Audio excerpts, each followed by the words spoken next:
Одну только единственную цель – получить в жизни клочок земли. Я приехала из Узбекистана и в течение 1,5 месяцев из конца в конец Крыма разъезжаясь, осталась я вот в таком состоянии, как сейчас.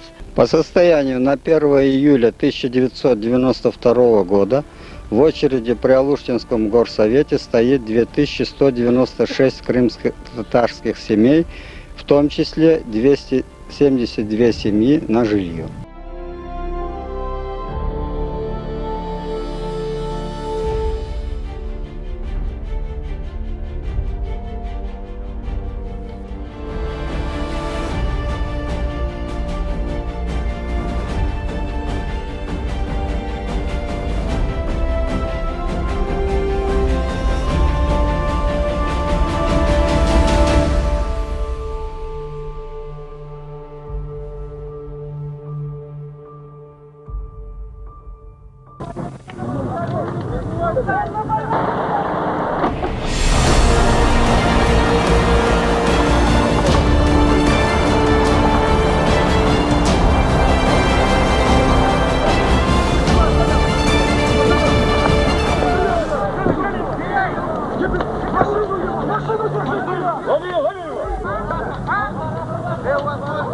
Тормозните или хуже будет!